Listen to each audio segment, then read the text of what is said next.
Today I'm going to talk about Zika virus. This is a virus that was a travel medicine oddity. That was something that people didn't really say much about until around 2014 when a large outbreak engulfed the Western Hemisphere, primarily in the Caribbean.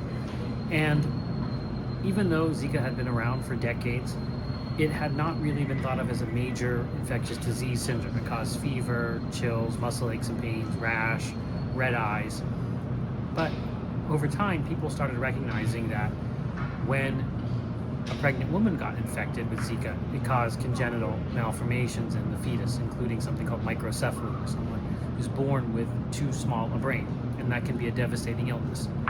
So Zika continued its march westward from Tahiti, places like that.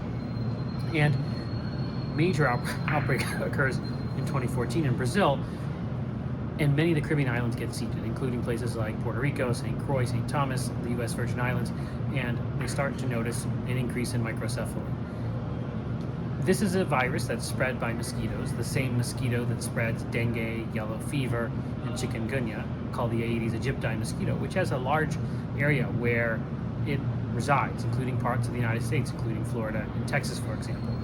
So this mosquito-borne illness started to occur, and we had local transmission in Florida and in Texas. There hasn't been local transmission since that time, but it was a major issue because many pregnant women were traveling to those areas and were worried about catching Zika virus and having their pregnancy harmed by it. And it can also be spread by mosquitoes, but mosquitoes is the primary way, but also sexually. So a male can be infected and infect his partner, which could then infect the developing fetus. So this became a major issue to deal with. There's no vaccine for Zika, and there's no antiviral for Zika.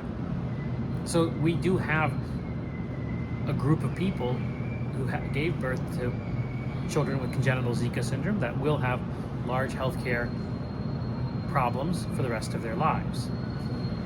And so the main reason, or the main way that we control Zika, is mosquito and vector control, which is hit or miss depending upon what a given municipality's budget is. There are some more innovative solutions like genetically modified mosquitoes, which are basically going to render females unable to produce viable offspring and over time decrease populations. So those have been tried in many different places, and I think that's the more innovative way to deal with this. But until we have a Zika vaccine, this is going to be an issue. But so many people got infected during those early years that there are not that many susceptibles left, but there will be, and we will see more Zika cases occurring again.